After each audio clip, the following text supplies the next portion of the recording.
If you've seen any of our videos about the cost of living in Fairbanks, you know that energy costs in Fairbanks are extremely expensive. So I've got Alyssa Quinton here with Solarize Fairbanks to talk with us a little bit about how we can reduce some of those costs by adding solar to our homes and to our property to help kind of reduce some of those costs. So Alyssa, thank you so much for joining us today. Tell us a little bit about kind of what we should expect from solar here in Fairbanks.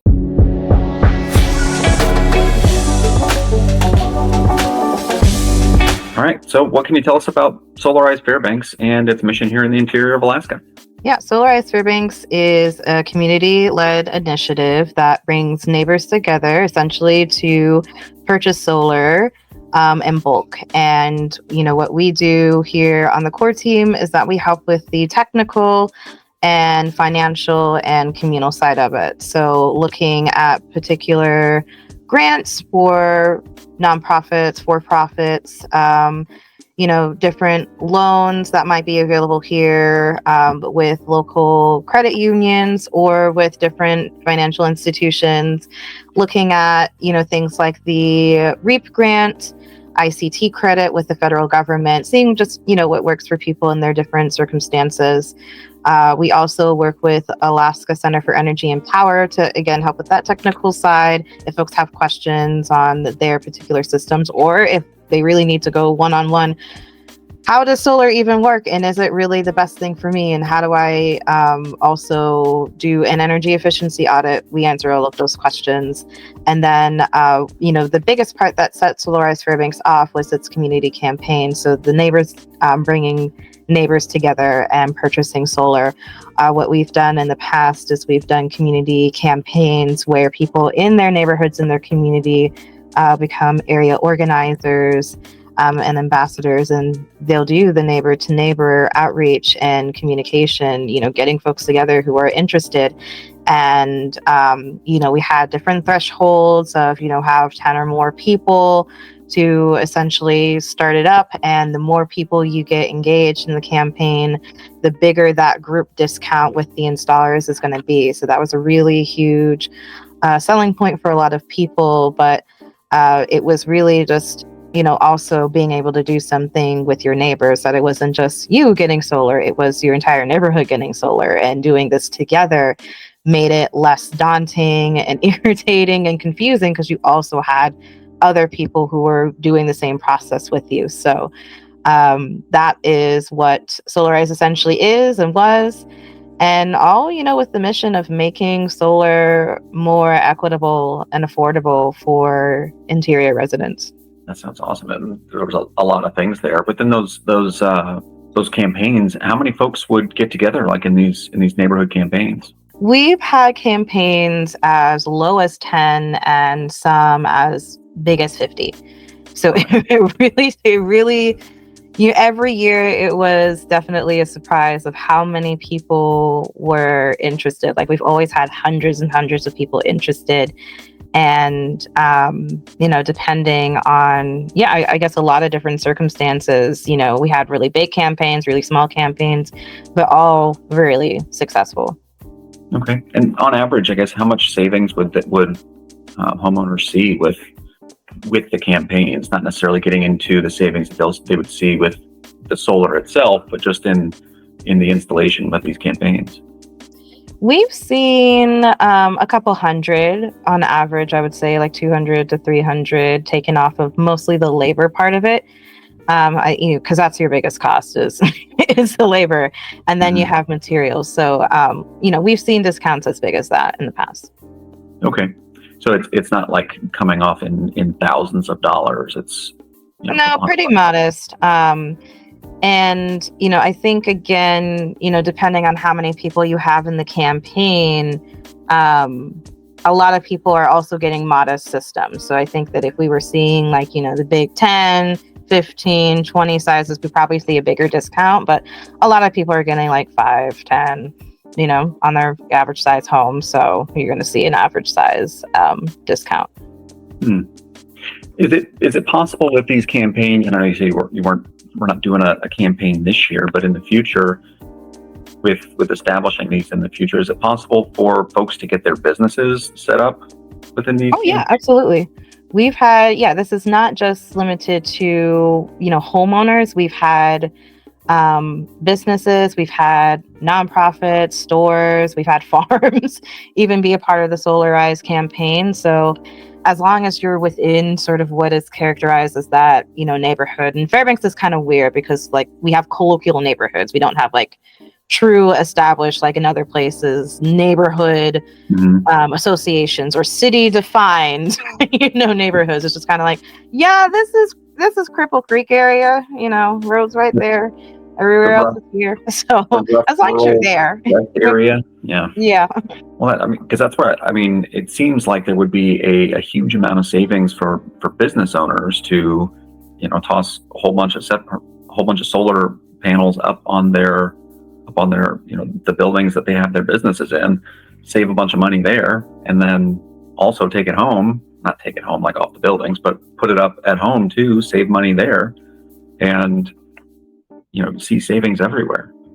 Absolutely. And I think, with the addition of, you have your Solarize discount, and then especially with businesses, there is, there's the REAP grant, it's a federal grant that, businesses can apply to essentially, get a little bit more, get some of that money back. It's a reimbursement type of grant. So you pay for it up front and you apply to the federal government saying, hey, this is how much I spent. We did all these upgrades, and that's not just solar, that's anything that's considered a renewable energy upgrade or installation, to also include, energy efficiency as well. And, if you then are accepted into that, then you get a reimbursement. The ICT, same sort of deal, but that's with when you do your taxes every year. So, if you do it this year, the next year for this year's taxes, you say, hey, I got a solar installation, and then that is then credited back with your tax return. So all of those coupled together, we have seen people save like thousands of dollars, or at least get thousands of dollars back. And that has been, I would say a bigger selling point than the group discount, because, as wonderful as a lot of renewable energy systems are, it's still a very big upfront cost. I tell people all the time of like, I'm a really big part of this, and I still can't even solarize, but that's mostly because I rent, and then of course I can't afford it, and then where am I going to put it? So all of those things. And so that's a really big driving force of like really making sure that we're looking at all different levels of like local to state to federal. Where can people actually spend their money in a good way and be able to save that money, because we understand like it's an investment. It's a really big investment, and we want to make sure that that investment is happening and nobody has to really sacrifice anything to make it. Absolutely, because it's not cheap. Can you give us an idea of kind of what the upfront costs might look like?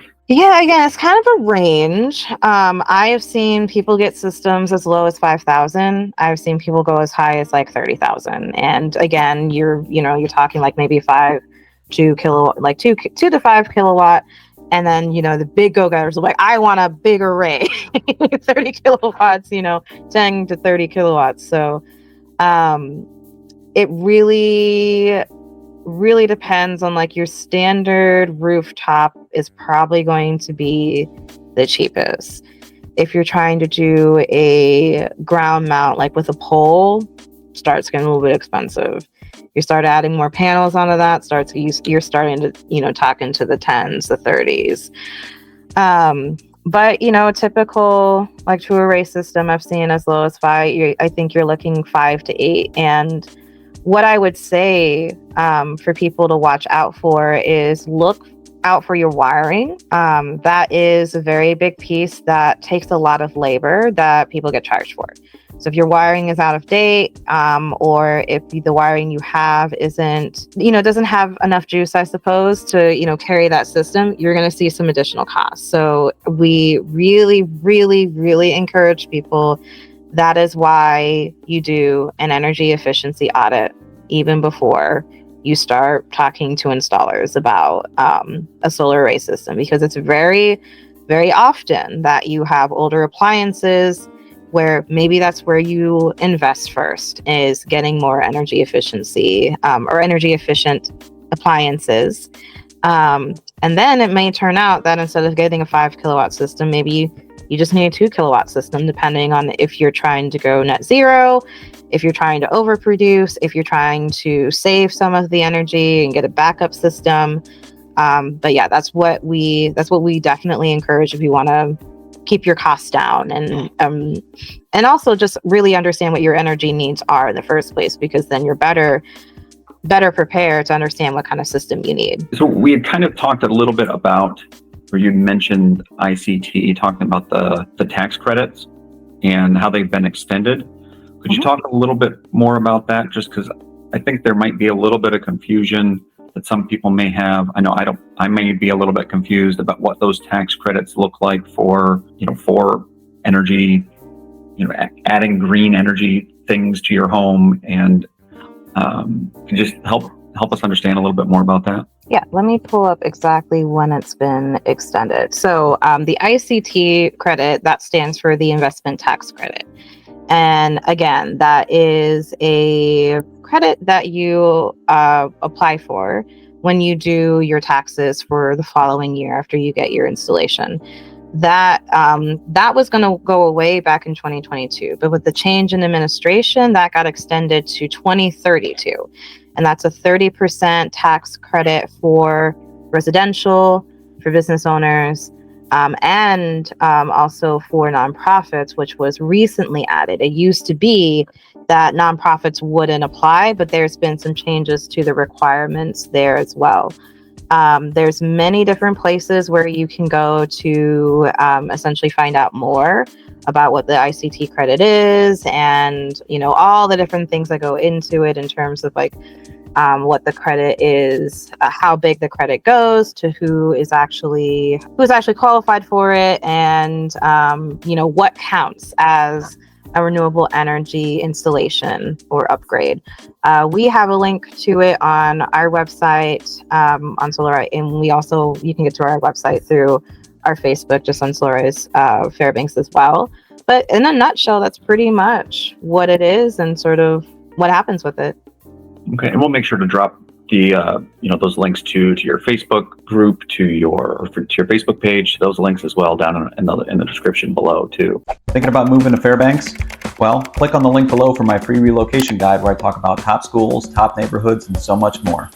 So as far as that 30% tax credit, is that we take the total bill for the install, and we take 30% of that, and we get a tax credit for all of that? So if we've got a $30,000 system, we're getting a $10,000 tax credit, or is it a little bit more complicated than that?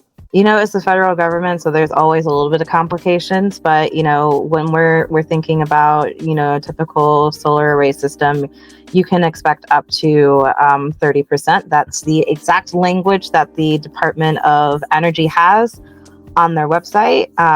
So you can expect up to 30%. I'll just be straight. I am 29 years old. I do not own anything. I am not the person to be asking about what you put on your taxes. So, that's what I hear from the Department of Energy themselves, is up to 30%. Hopefully it's 30%, the full 30. And we're talking solar, we're talking energy efficiency, we're talking even heat pumps are on there too, and wind turbines. You don't really see a lot of wind in specifically Fairbanks proper, but maybe out in Cantwell, maybe out in Denali, things of that nature, if that's something folks are looking into. But your classic clean energy sources are all they all count in terms of qualifying for the tax credit. So perfect. So it sounds like the recommendation would be to still talk to your accountant, your CPA, make sure you file your taxes accordingly, through professionals. Absolutely. And This is something more for, property owners, whether that is, commercial or residential. But another thing that we have looked into is something called a green addendum. So, a lot of the time you'll hear from installers that, the system will be paying you back, for the longevity.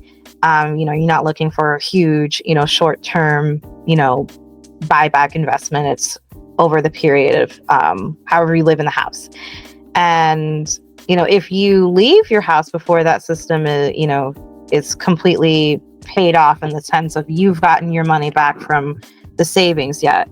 The green addendum, is something that when you are talking with like a realtor to sell your home, put it on the market, you can say, hey, are you trained in the green addendum? That's like something, I suppose, it's like a training. And how it's been explained to me is it's something that realtors look for when they're assessing the cost. And if you have one of those upgrades, they put that into the overall total cost of the house. So it kind of raises the value. And so when that house is bought, then that's another way that folks can potentially get a little bit, some money back, if not, whatever remaining balance they might have. I have not really heard of too many realtors specifically in town that have that specific training or certification. But it is something that we are, in talks with a couple of folks around town of like, is there like, just to learn exactly a little bit more of like, is this like something that, if residents, property owners, business owners tell to different realtors, hey, we will definitely like this in somebody's back pocket. How do we make that happen so that, it's not like you kind of have to like, swivel around and sort of figure out which company, which realtor knows or doesn't know about it. But that is, another option that folks can also look into. That's one of the struggles that we have. One of the challenges that we have here in Fairbanks is that, because we don't have very many homes with solar power and with solar on the property, finding homes as comparable sales for those homes is very, very difficult. So being able to, hold up evidence to support an increase in value for those homes and be able to show that to an appraiser is very difficult. So that's part of the reason why I wanted to sit down and have this discussion and show our viewers, hey, let's do what we can to bring more solar to Fairbanks, because this only makes sense. That big ball of fire in the sky doesn't show any signs of stopping for the next few billion years. So we may as well take advantage of it and get some homeowners in Fairbanks a little bit of relief. And if we're going to do that, then we may as well see some advantages to our property values. And if we're going to do that, then we're going to need to start to show some data to support that.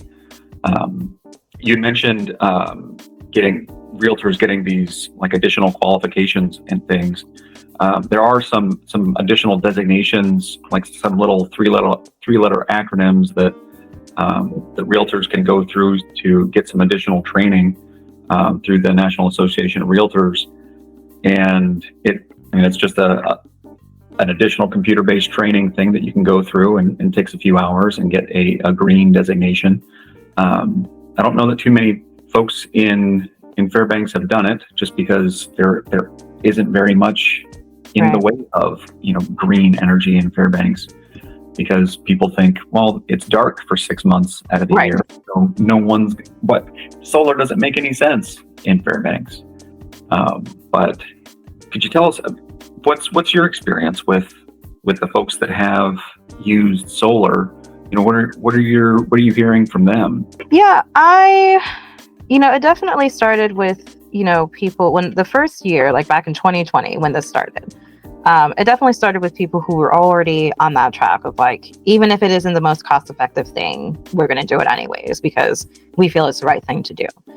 And I think through that, a lot of people sort of recognize that while, yes, you are not going to go completely net zero during the winter. You're still going to have an electric bill in the winter.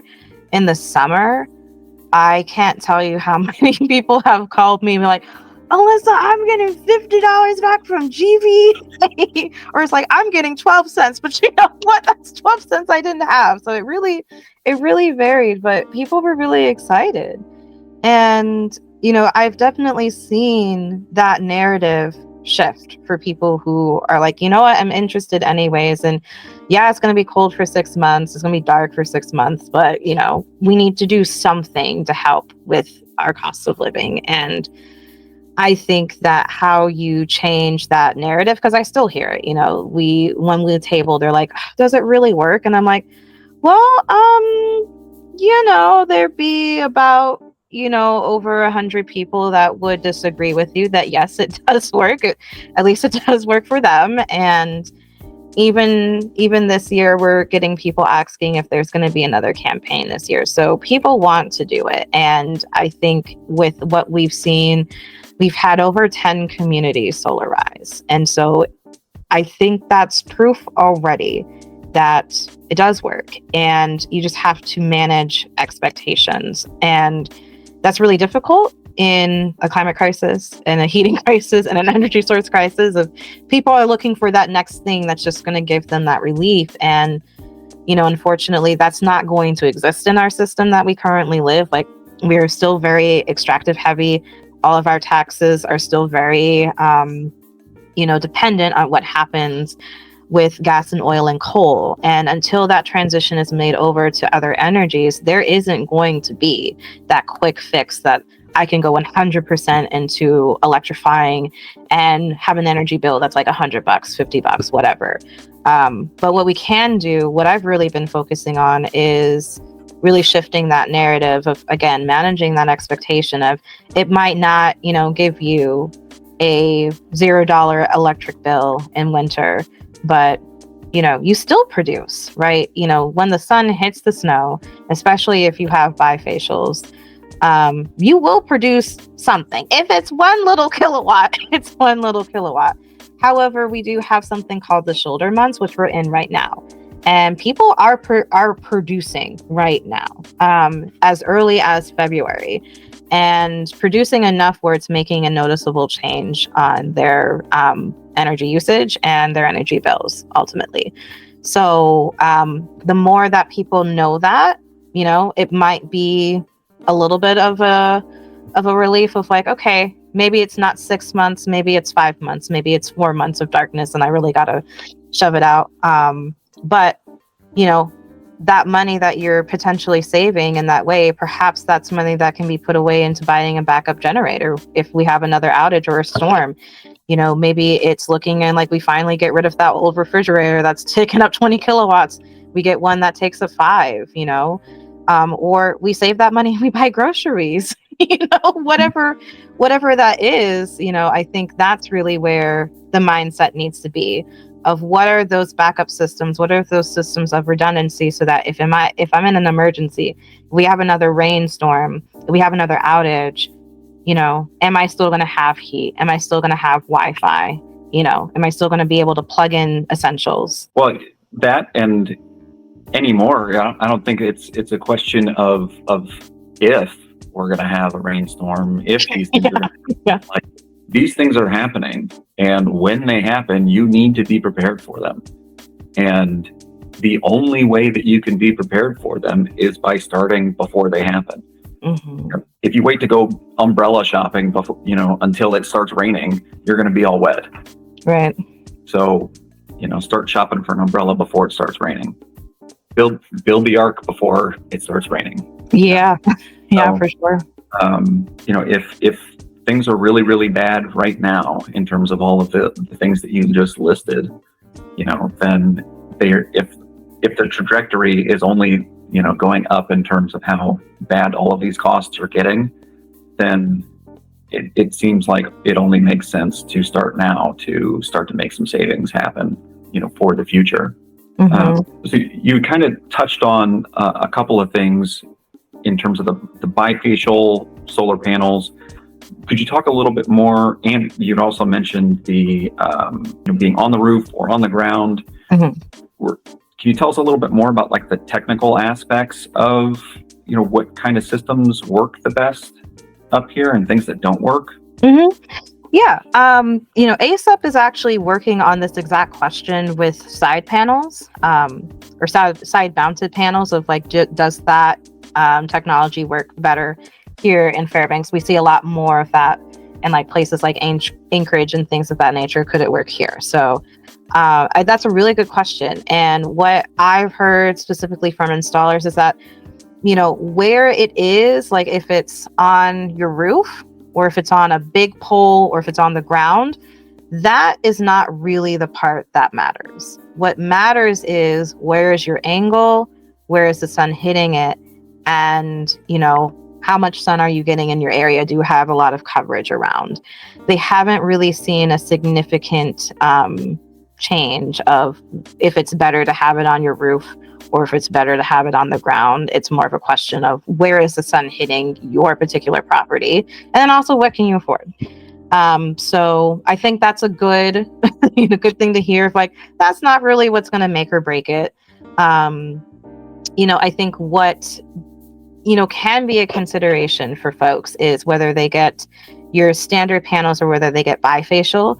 Bifacials, of course, are a little bit more expensive. A consideration to make is that they have, panels on both sides. So for a lot of snow or, refraction in general, you're also capturing that.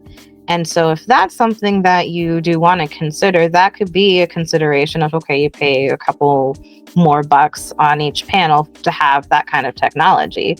And it's just really going to depend on what's most cost effective for that property. So I would say that the biggest consideration is location and what kind of panels are you getting. That's what really makes or break it. I had been hearing a little bit about, people having some heartache about how long solar panels are lasting in terms of how long they're able to maintain their efficiency. And, people say, well, I don't want to invest in solar right now because they're not quite as efficient as they're going to be in, say, 10 years. So I'm just going to wait until 10 years from now, and then I'll invest. So I'm just going to save some money now, invest in 10 years. What kind of efficiency are we getting out of these panels now? And does it make sense to wait, or should we just start getting into it now and start saving now? Yeah, having an outside perspective, because again, I personally do not own panels, right? I am not a homeowner. I don't have those considerations. So a lot of what I'm hearing things from installers, I'm hearing things from researchers, I'm hearing things from manufacturers, and then I'm reaching back out to people who have panels to kind of see what does this holistic picture look like. And, I could understand that, and I remember people saying that when I was a kid, back in the early 200s about TVs of the TVs that they're selling you now aren't going to be the TVs that you're going to get in 10 years. So, why spend your money? And now look, TVs are even cheaper than mattresses, and it's not really this big thing. So to me as a person, getting information of people who want to sell you a product versus people who are researching a product versus people who have it, I could understand that perspective, but it doesn't really make sense, because are you really saving money, or are you just trying to maintain the money that you have? And again, yes, it is a big investment. Unfortunately, it's not something that you can drop $8,000 on without huge consideration. But you don't have to wait 10 years for a solar panel to produce energy. You're going to get something back from that panel when you get it, when it is hooked up into your house, on the grid, off the grid, whatever the situation is. If you have a battery backup system, you are going to be storing energy, right? Especially if you overproduce and that's your goal. So I, again, understand that perspective. And I think it's about, again, managing that expectation of, we are very much in this mentality of, gratification, put it in quick, get it back quick. That's not how any of these energies are going to work, right? None of them even work like that. Gas doesn't even work like that. People who are trying to switch over to natural gas, they're having to wait months, if not a full year, hearing back from a contractor to trying to even just get an inspection of, is my boiler, or does my boiler qualify for the switch out program? Can you find the fuel line? Is it the right, width, in order to use natural gas all of those things like that. There is no energy that is going to be an instant gratification, unfortunately. So, the thing is to do your research and to do it well, to make sure that you're really doing your homework on your installers, to make them and ask them those questions. What kind of panels do you have? What kind of timeline am I looking for in terms of maintenance? And what I see is that unless there's an issue with an inverter, which is usually not a panel issue, it's usually with the modem that like goes onto the house and there's some sort of disconnect there, which you fix that with wiring. You're looking at like 25, 30 years without probably having to replace any of them. And if you do have to replace it, it's usually something with wiring, not with the panel itself. So you're pretty much good. Like, unless you're throwing rocks on it, panel falls, what have you, you're not really going to have to maintain it. And I would also say this is happening with all different technologies. A lot of people are doing research on heat pumps. Heat pumps right now are rated to work 15 below. That's not really going to be helpful for Fairbanks winters, especially the ones that we just had. And so, yeah, they're going to need to like bulk it up a little bit if they're going to work for, most places on the planet. And I'm pretty sure that the people down in Juneau that have heat pumps or, maybe 2 years from now see this, yeah, we're rated to work at 35 below. I'm going to be like, dang it. Of course I do it right after I get mine. And, I think the beauty of community and, community-led initiatives like this is that, we're not an installer. We're not trying to sell you anything. We're also not a researcher, so we're not going to be talking over your head and, getting into the technical things. Me knowing that I'm not a homeowner, I do I take really big stake in community consultation of, yeah, that's great. But I want to hear from homeowners. How is this working for you? And, what does this actually look like? Are we living up to our mission? Are we doing what we're saying that we're actually doing? And so that's what I can share of. If there's heartache, I would say manage that expectation a little bit, that there's no energy that's going to give you that. And at least with community-led initiatives, you have people behind you, who, some of us are homeowners, some of us, are friends with big researchers, where you can ask those big questions and get an actual response. That if you need to, talk with an installer and ask those questions of what does that panel look like? Where are you getting your panels? We're right behind you. And if they try to, give you all, salesman pitch, we're like, here's the actual data. And you can make the best informed decision you possibly can make. And we'll go from there. That sounds awesome. You had mentioned a couple of things earlier that I wanted to go back on, if you're okay with that. One was about, because we've been talking a lot about homeowners themselves, and not about folks that aren't homeowners, folks that are renting. It doesn't sound like there are really very many, if any, options for folks that are renting. Is there anything available, or maybe anything in other cities, other locations around the country that might be available for folks? Any ideas? The truth, the full-hearted truth. There is nothing. There is nothing. Not in Fairbanks, not in the state of Alaska. There's barely anything in the nation. I think we've talked to a couple of folks, I want to say in Colorado, that might have like a state sanctioned agreement in terms of like if a property owner wants to get solar, there's like some protections for renters where, they don't get their rents hiked up or anything of that nature. It also gives guidance on how property owners can like kind of split up the energy or the electricity costs if, the tenant pays for that. But yeah, in terms of the state, no. And that has been something that weighs on my heart because I rent. And so the only way for me to, if I wanted to solarize, is that I would have to go to my landlord and say, hey, I really want to be a part of this program. What do you think? The current protections in Alaska for renters is none. We have a tenant landlord agreement, and it's from I think it's from the 50s. Like, there's not really anything that protects either party from potential harm from being taken advantage of, from many different scenarios. And that's really, really unfortunate. One thing that we have done in the past is that we have talked to a couple of renters who were really interested and felt that they had a good enough relationship with their landlord where they could have that conversation. And we looked at a contract between the two, and we chatted with a lawyer, like, does this look good? And they're like, yeah, it looks good, sign it. And they're like, okay. But that's pretty much where it is. It's like, it's really dependent, and not everybody even knows their landlord. There are some places where you talk to a property owner, the landlord is like the person who actually owns the piece of land. They're in the lower 48 or they're snowbirding, and that person just manages, are you paying your rent on time? Does anything need to be fixed? Ugh, okay, fine, whatever. So that's still really tricky. And something that I'm, personally working on is a community solar bill, which would solve that problem right then and there.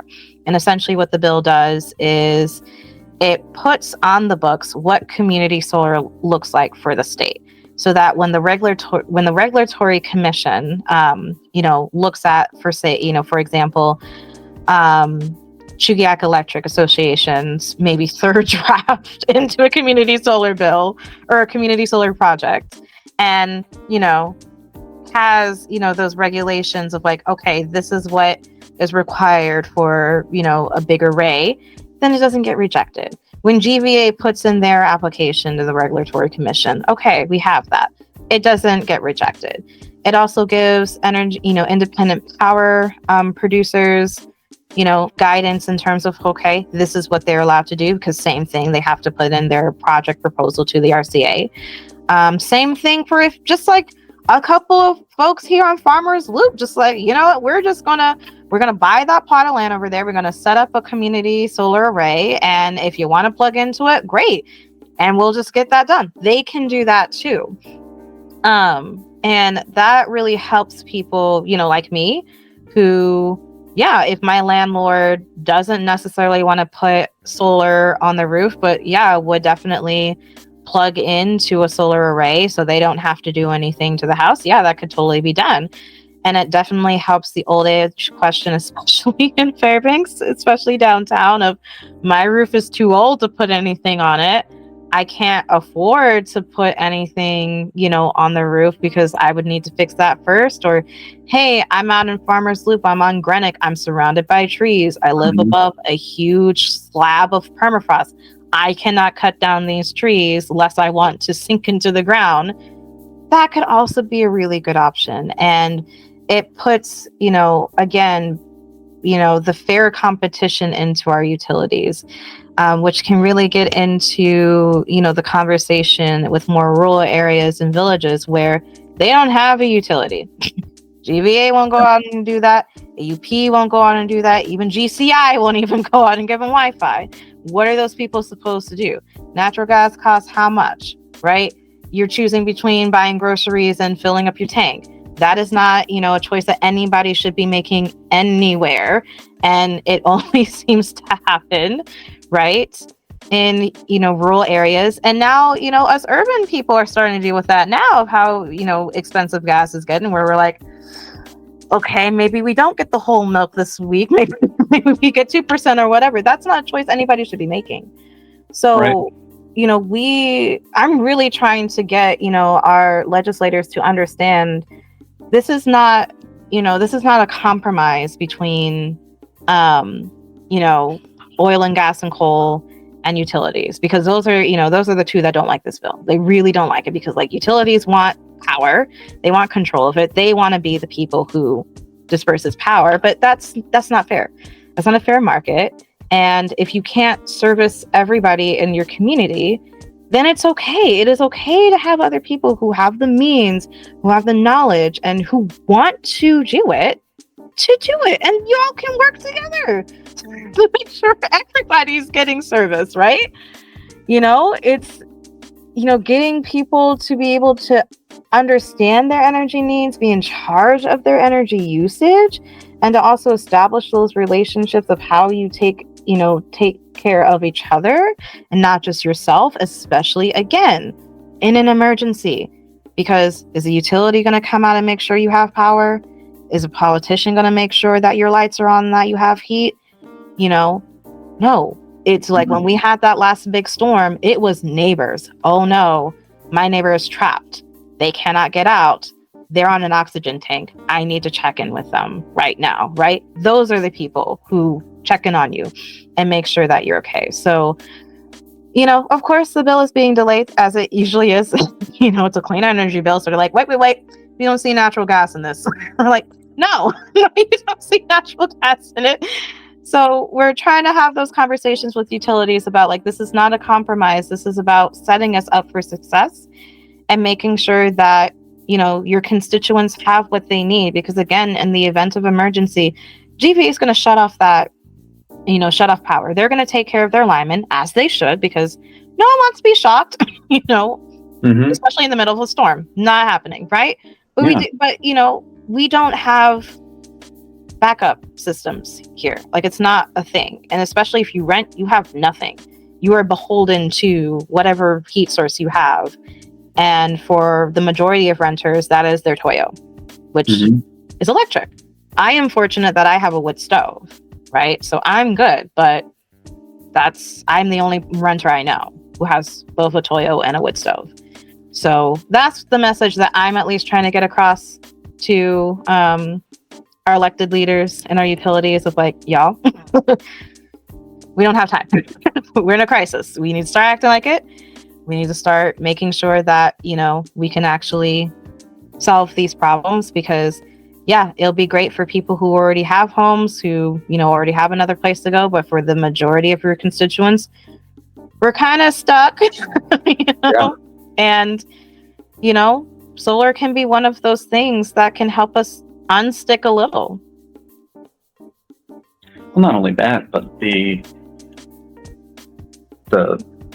savings for the other half of the year, that's what gets me. And when you factor in all of the things that could go right if Alaskans have that much savings, if Alaskans aren't having to pay for electric utilities for 6 months out of the year, thinking about all of the things that Alaskan families can do with that savings blows my mind. All right, so we talked about a lot of things. We talked about your community solar bill. How can folks get started and get connected with Solarize Fairbanks and help support some of the things that we're talking about here? Because you and I can talk about it.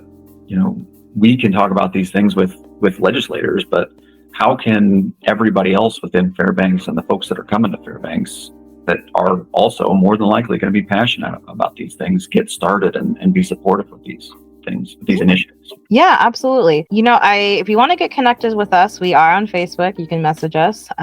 We have an email as well, and you can email us, and either me or Jamie or Lisa or Carrie will answer. It goes to all of us.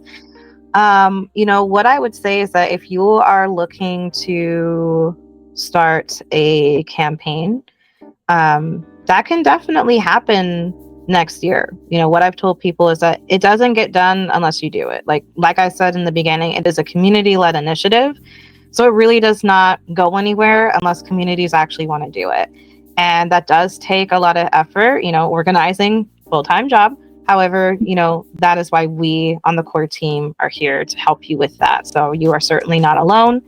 And it's really as easy as talking with your neighbors, getting out of that Alaskan mentality of you keep on your lawn and I keep on mine. We got to get out of that because, groceries from neighbors are the best and conversations with neighbors are the best. And the part that has always stuck with me about Solarize Fairbanks is, seeing that mentality go away and, developing trust and really, I'm trying to think of a way to surmise it, but there was somebody who, I think it was China Loop, and, we were checking in and just making sure the system was being installed, all that good stuff like that. And, she said, this is the first time that I've talked with my neighbors and I've lived here for 20 years. And I didn't really, get engaged with stuff that's happening in the community. I didn't really know what was happening on a borough level or like a city level, but now I do. And it does really impact us. And I'm happy I did this because now I know my next door neighbor, and, you know, I know that she's injured and I feel bad from not being able to help. And now I can. And so I think it's that piece of, you know, people, when you start to understand the place that you live, you start investing in it in other ways that isn't just money. So if not even for getting solar yourself, it's a great way to, you know, learn your neighbors. It's a great way to figure out, you know, why all of these different things matter, why organizers in your city are telling you, please vote in your municipal elections. And, you know, do you know what's happening in the legislature right now? Go and testify, because this does impact all of us. And the more that we are aware, the better suited we are to really take hold of what's happening and do things in a good way. So we're here to help you. And even if it is just, that's a little daunting, I just want to figure out what solar is. We've got you back on that. Like I said, we still work with ASAP. If you got technical questions, we can help you with that. Spirit of Alaska, I think, still has their Solarize loan. Again, it is a loan. I understand how daunting that is. I'm a first generation American. I don't have generational wealth in this country. So I do understand the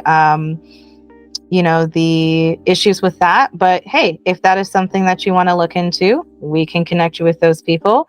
Like I said, we have the ICT credit, we have the REAP grant. There are also other grants that folks can apply for depending on whether they're a business, whether they are a church or a nonprofit. There are things out there for you. And yeah, just reach out and we'll go from there depending on what you want to do. Thanks again, Alyssa. We talked about a lot of things. Really appreciate your time. Thanks again for joining us. Hope you got some value out of this video. If you'd like to see more videos like this, if you got more questions about solar, you can definitely drop it down in the comments section below. If you have more questions for Alyssa or Solarize Fairbanks, we've got her a link to her Facebook page down below in the description as well. As always, if you have questions about this topic or any others, you can reach out to us at 907-885-0316, or you can reach out to us at www.fbxhomesearch.com. Thank you so much and have a great day.